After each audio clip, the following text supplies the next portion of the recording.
Hey, what's going on, everybody? It's Matthew back with another episode of Watty's channel. We are continuing the My Favorite LJN Tournament Revisited. This is the first and only episode or video for round 5. It is going to feature 5 matchups. So we are going to end up with 5 winners going into the semifinals and finals. Depending on how it sets up, if for whatever reason the winner from the first tournament does repeat and ends up in the semifinals, because we're going to have 5 figures, an uneven number, instead of doing one-on-one and then doing a one-on-one-on-one in round 6, aka semifinals, I'm going to automatically push last tournament's winner to the finals and do a 3-man final for that round, for round 7. Again, because I've got so many phenomenal figures, there's no guarantee that he's going to win this round, but we'll find out. We'll see what happens. So, first matchup is going to feature one of my all-time favorite LJN originals, which is the Big John Stud figure. So reminiscent to that of the Sid Vicious from Galoob. Because the pose was so similar, I gravitated towards this figure like crazy. You know, some of the benefits that Series 1 Hasbro has, same thing that you see from the Galoob version of the figure, which includes arms out and open, leg kind of bent at the waist, knees bent, legs spread apart. Why does that make it such an incredible or valuable piece? Because not only does the arms out give you that great body slam pose, but it gives you a perfect to be body slam pose. It's just such a very playable or very wrestlable. I don't know, we're creating my own words now. It just gives that great wrestling physique overall. And this is easily one of the greatest LJN figures ever constructed. And it's just an overall perfect figure. The only downside, if anything, if I had to give one, is more of a cartoon look for Big John Stud. Now, imagine 1985, you're looking at a figure that's almost 40 years old, right? They didn't have all this 3D printing and stuff today, or back then, so that's close enough. It's very reminiscent to the Big John Stud figure that we know and love, so, I'm perfectly happy with that. The tough part about this tournament, or this round, is he's going to square off against the Greg Valentine custom figure. So I believe Greg Valentine, we'll talk about that after this matchup. We'll see how this plays out. So, for me, seeing Greg Valentine as anything other than with blonde hair was extremely odd. And then, of course, later on, he tag teamed with Honky Tonk Man to form Rhythm and Blues tag team. They actually were going to come out with this exact figure. And you know what? I am going to pause. Well, actually, I won't pause. I'm just going to let you guys hang for a minute.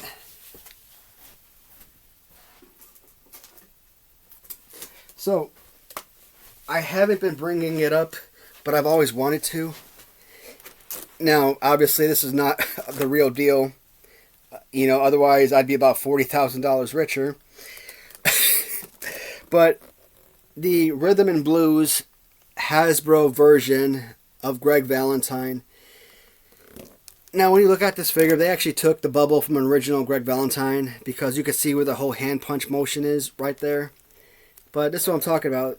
This was a sort of prototype that Hasbro came out for Rhythm and Blues. Then they broke up, and then all of a sudden that figure became non-existent. I mean, really, would you have needed another Greg Valentine? 2 things.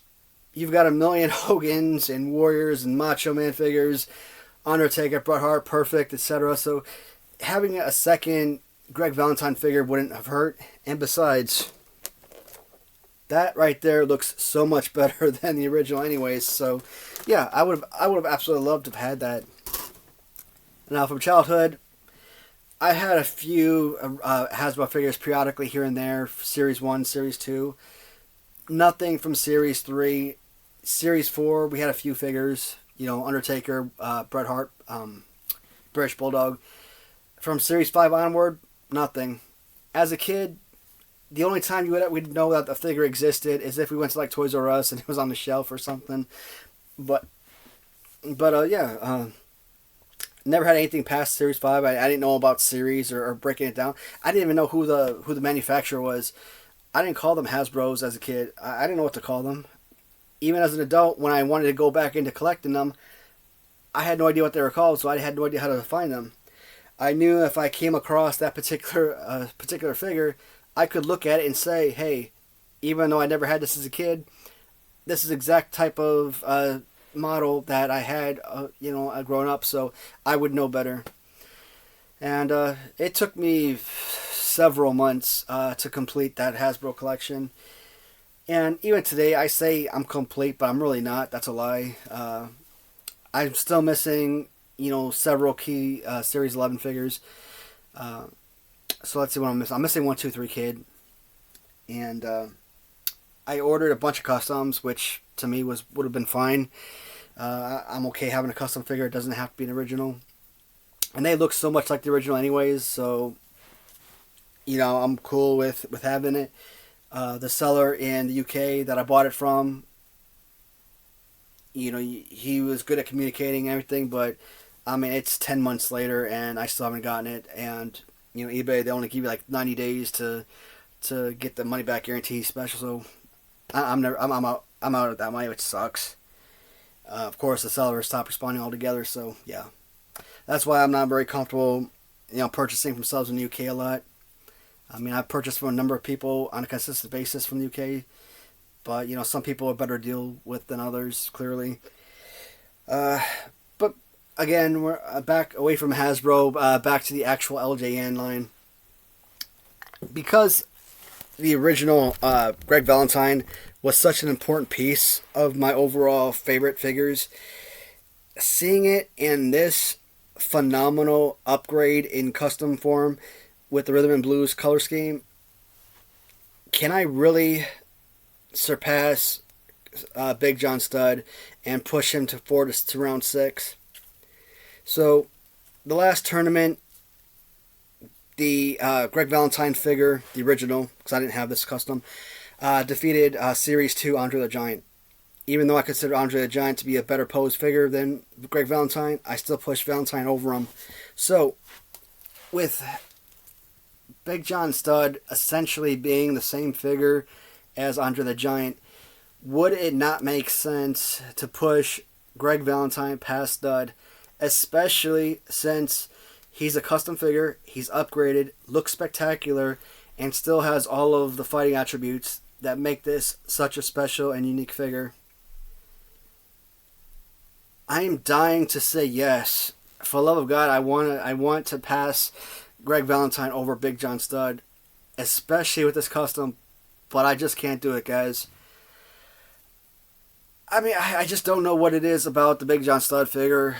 Yeah, I've talked about the bulkiness of the figure, the pose and everything, but I mean, like I said, if Greg Valentine could beat Series 2 Andre in the last tournament, it only makes sense to kind of use the same concept to defeat him in this tournament.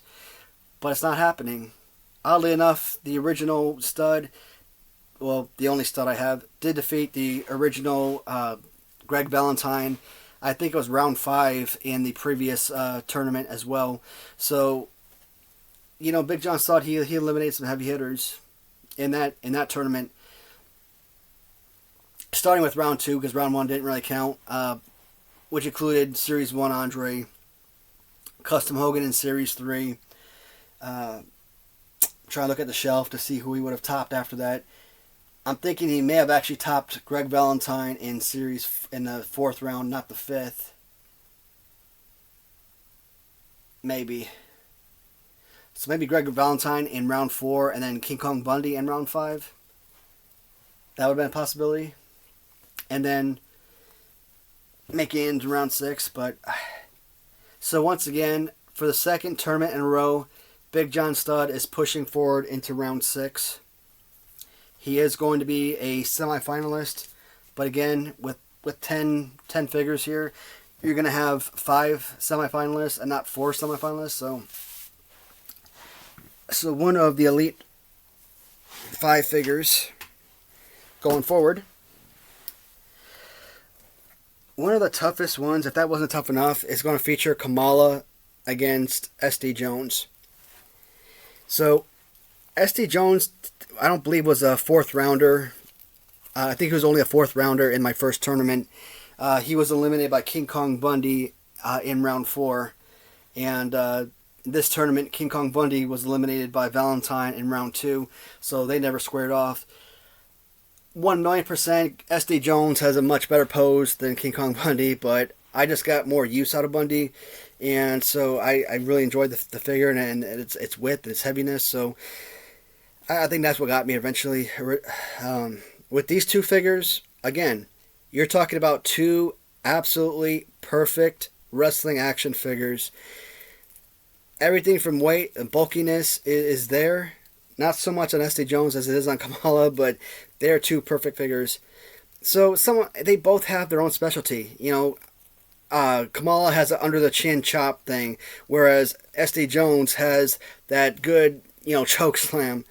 They both have solid punches. Sure enough, they both have the absolutely most perfect body slam you could ever hope for in an action figure. Clearly, Kamala is a little bit better body slam pose-wise than SD Jones, but you can't complain about this figure at all. When I did my top 10 favorite originals, Kamala was like number 4, with a very strong possibility he could have been number 1. And SD Jones, I put him at number 10, but I think this figure deserved to be like 7 or 8 at the bare minimum. So, again, 2 top 10 figures among the LJN original line. SD Jones is intended to be a jobber to the superstars, but clearly he had to be a superstar himself. Someone had to really love this guy. Multiple reasons. A, one of very few figures to have multiple figure, not just one figure, but a variant as well. And B, he was either SummerSlam or not SummerSlam. It was either WrestleMania 1 or WrestleMania 2. Because I remember looking at the back of the tape and seeing him highlight one of the matches, and you don't put a jobber in a pay-per-view event like a Royal Rumble, a WrestleMania, SummerSlam, Survivor Series type of deal. So, somebody had to think very highly of him as a superstar if that were the case. I think I know where I'm going with this, but it's tough. It's tough because they're 2 unique figures. They're special figures. They're 2 of an absolute great figures. I actually got the 2 duplicates in at, I think, the same time, months and months ago. So as you know, when I first did my first tournament, just prior to making any videos, I started buying up a ton of customs. Or, I'd buy a lot of lots, and maybe there was like 1 or 2 figures in that lot that I wanted or needed for my collection. So if I buy a lot of like 10 figures or 20 figures, and I need 2 figures out of it, I have all these duplicates. And so, because I had so many duplicates, I was doing these Royal Rumbles just to kind of like goof off, play with them a little bit, just so that when I made the videos, I had something to talk about as far as playability. I didn't have a Kamala or SD Jones duplicate for a long time, so I never could use them. But I did have the ones that I had displayed on my shelf. And you can always look at the pose and know that they're special figures. And when I finally got them in, I put them in very early in my Rumble and made them the last 2 people standing at the end. And I made SD Jones my Rumble champion. They're just so much fun to work with. It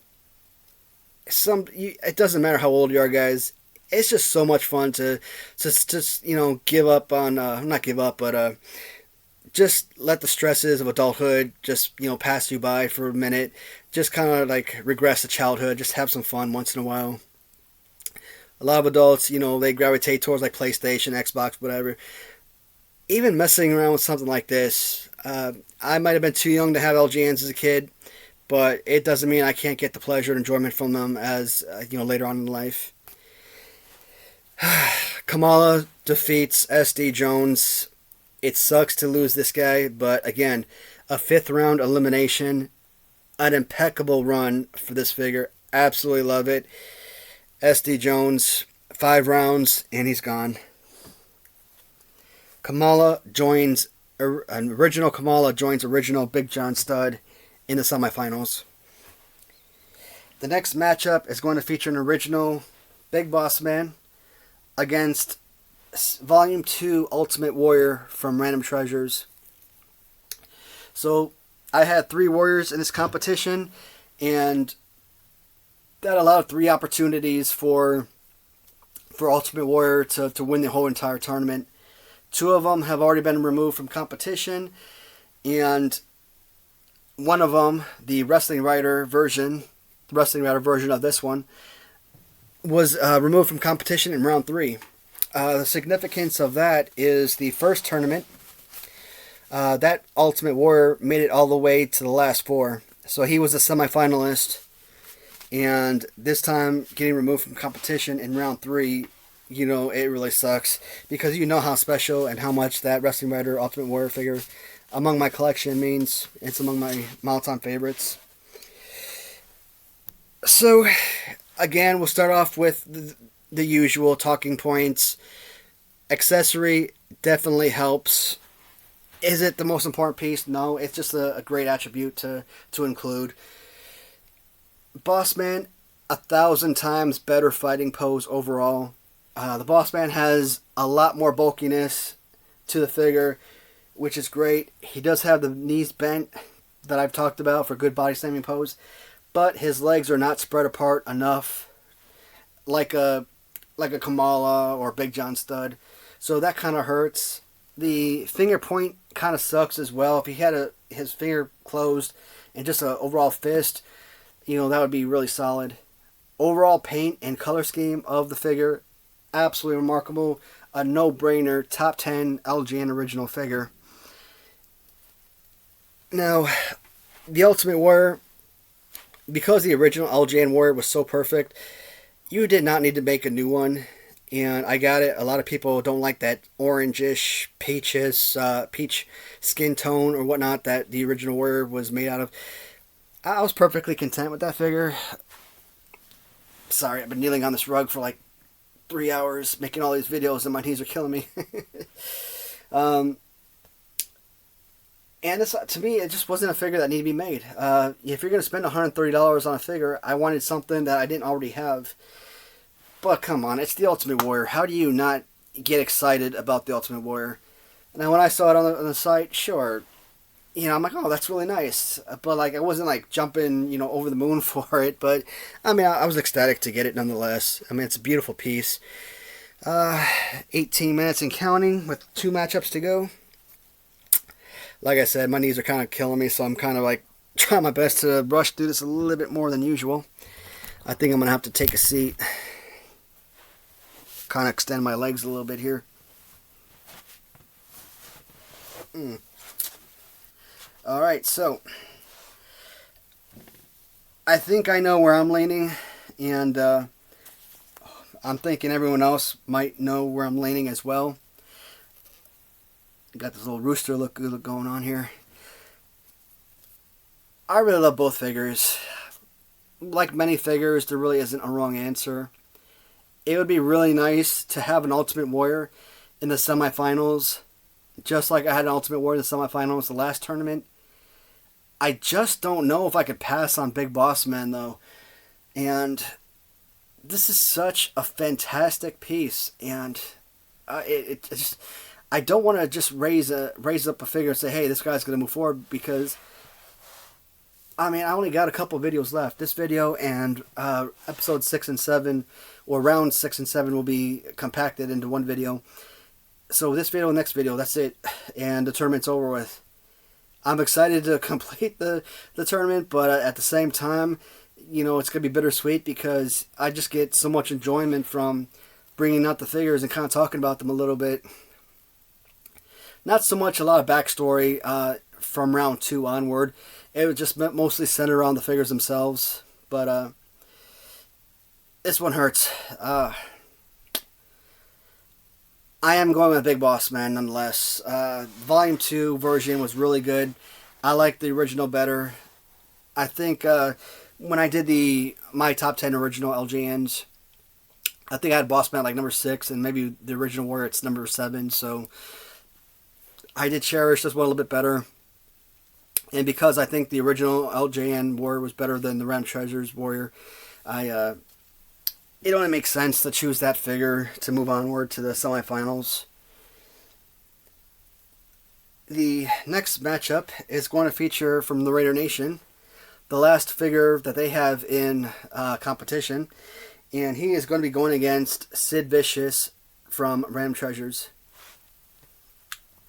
So we all know with Random Treasures, they have quite a few 2-ups of the Galoob line. Oh, lost the championship out over here.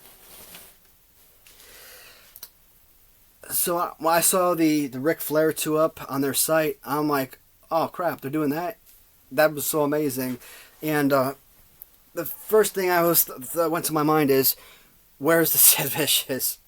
And then later on, they came out with Sting, and I'm like, ah, because Random Treasures, it's like waiting for a good horror movie. So I kind of break it down, describe it as, think of Friday the 13th. I mean, that's a perfect example. So you saw Friday the 13th, Jason Goes to Hell, Part 9 in, 92, 93 when that movie came out. Not much Jason in the movie, which sucked, but I mean, I still thoroughly enjoyed it as a kid, and I think it holds up today relatively well. And then you're waiting like 10 years until Jason X and Freddy vs. Jason comes out, and when Jason X comes out, they fast forward 400 plus years. You're in outer space, and the movie just sucked. I mean, I think it came out in 2002, so I was 17 years old. Me and my girlfriend, aka my current wife, we went to see it in the theaters. And as a fan of the Friday the 13th movies, it was so incredible to be able to look back and watch that. But it was obviously a disappointment to me, the worst among the franchise. Maybe Part 1, and Part 1, there's nothing wrong with it. It's just, you think Friday the 13th, you think Jason, so obviously with no Jason in Part 1, you kind of put it on the list of, least favorite, but still a great movie. Part 5 would be on that list as well. I kind of forgot where I was going with this. So, and I do that a lot, and I do apologize. I just, I'm kind of weird in the sense that sometimes I have like ADHD or something. Sometimes I kind of focus on something and I kind of go off on these tangents and I always forget how I got there. But no, so I kind of compare Friday the 13th to Random Treasures, and Random Treasures, when they come out with a figure, they're not coming out with a new figure every month or every week or whatnot. They're coming out with a new figure once a month, once every 6 weeks, once every 2 months, etc. So when you come across a figure, they came out with Sting, and then they came out with, I think Arn Anderson was the third one, and you're just sitting there and you're like frustrated because you can't, you're dying to have this figure. And when they finally do come out with it, and it's like you're not a dream come true. From LJN collecting wise, yes, that could be like your dream figure. Because I love this figure so much as a kid, finally being able to add it to something that I might classify as my 1B favorite toy line. And it's just below Hasbro because I have history with Hasbro, and I still love the figures too much to allow any other line to surpass it. But the LJNs, man, this is one thing that the company did so well. Their games are garbage, but their wrestling toys were top-notch frontline action figures. Putting Sid Vicious up against Honky Tonk Man is a tough choice. Honky Tonk Man, easily among the elite figures of my collection. The greatest, in my opinion, the greatest Honky Tonk Man of the collection of Honky Tonk Man figures. The greatest figure, in my opinion, of all the Raider Nation figures. Yes, something like Coco Beware comes very close, sure, but I still gravitate towards the Honky Tonk Man figure more than anything, and it's just an absolute beauty. It does have so many phenomenal physiques about the figure that I like, attributes, but this is going to be a second time in a row where this figure is going to lose out in round 5. History with this figure, the pose is about as perfect as you're ever going to hope for. Yes, this has the design that makes it an elite figure, but you can never compare this Honky Tonk or any other Honky Tonk Man figure to a Sid Vicious Galoob style figure.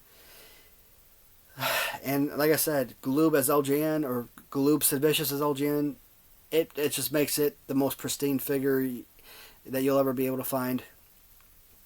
So finally, after 5 rounds, we do say goodbye to the Honky Tonk Man figure, one of my all-time favorites. And Sid Vicious joins Originals, Big John Studd, Kamala, and Big Boss Man in the semifinals. But because I have 10 wrestlers remaining, 5 matchups, the semifinals will not consist of 4 wrestlers, 4 figures. It's actually going to consist of 5. And the last battle is going to feature, from Wrestling Writer, his last figure remaining, Bruiser Brody against the last figure remaining from the Raider Nation, 1-2-3 Kid. And I've talked about it a lot. The 1-2-3 Kid, modeled after Rick Martel, the Strikeforce Rick Martel figure.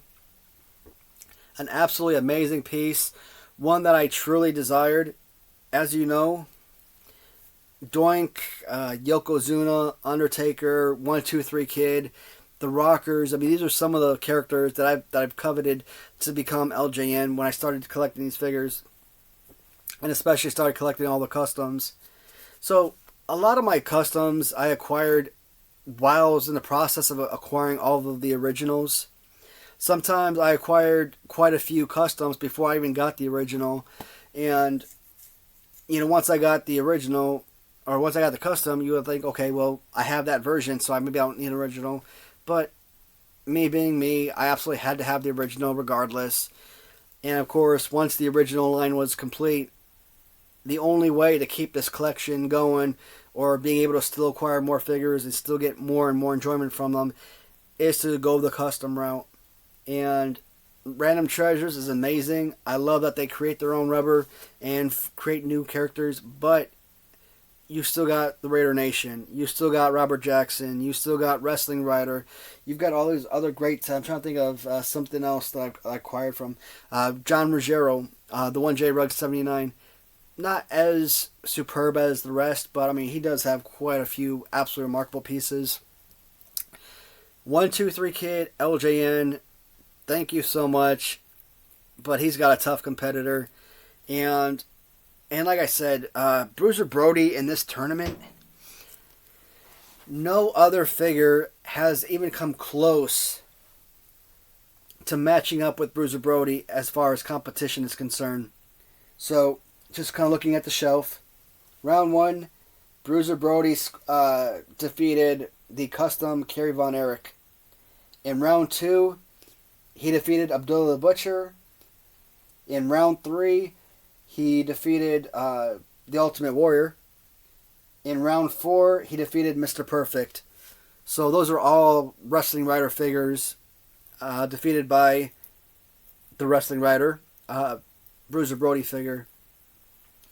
And now here in round 5, finally he doesn't square off against any more Wrestling Writer figures, but it doesn't get easier. He's still facing an absolute elite figure in the 1-2-3 Kid. So that's 5 matchups, and if he wins this round, 5 of the toughest matchups he'll ever find.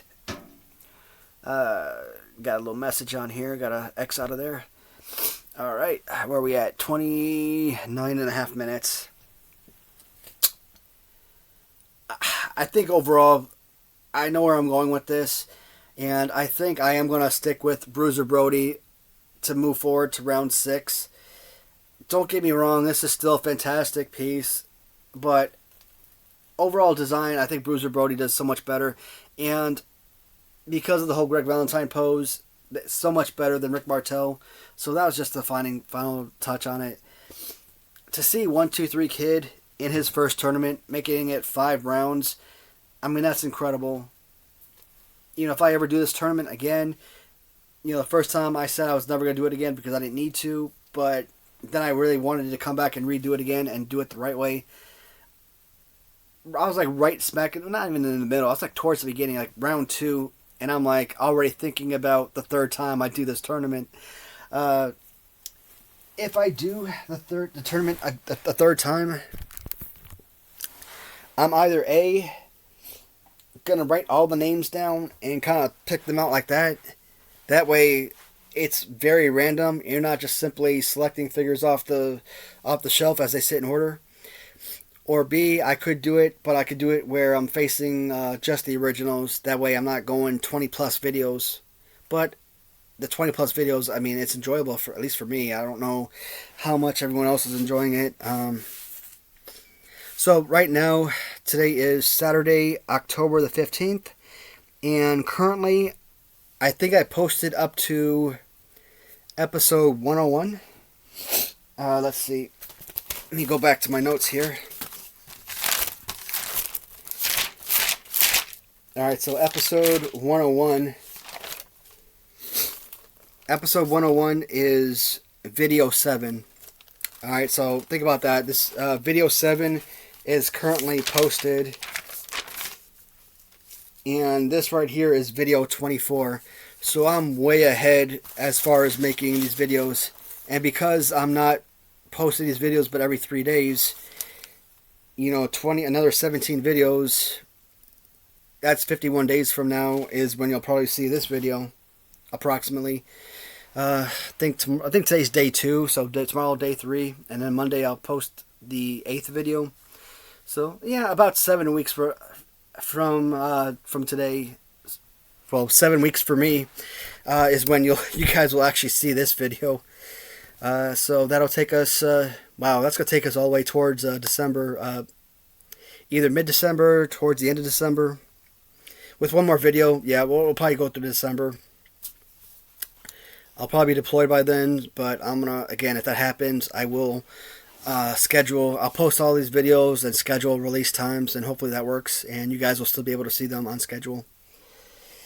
Alright, just to recap the video and this round.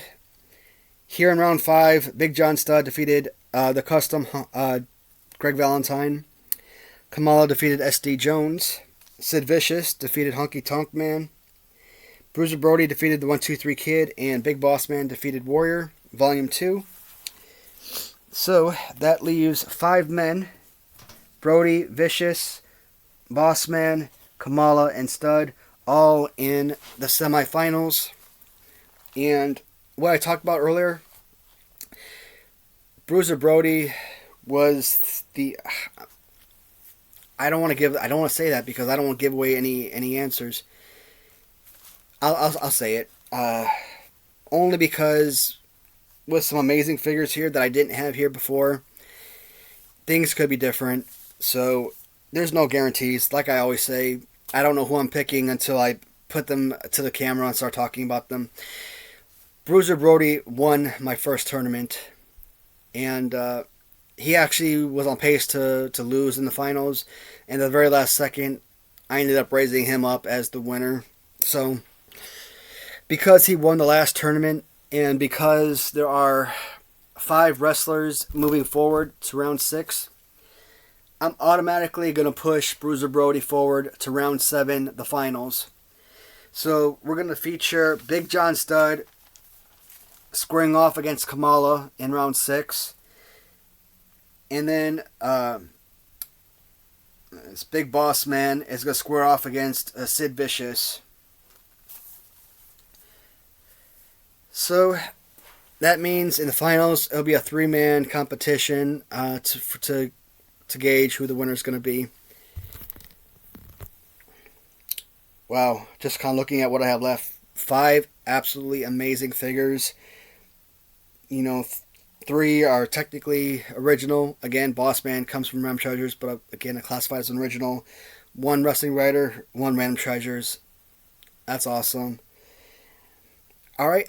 Again, everybody, thank you so much for watching. Knees are killing me, so I probably will not make that video tonight. Or I might come back later. I don't know. Thank you all for watching. Leave your comments. Let me know what you think. Even if you want to leave comments, let me know who you think the winner should be before I even post the next video. You know, definitely, I'll probably have this made long before I see it, but that's okay. It'll still be a fun read either way. All right, thanks everyone. I'll talk to you soon.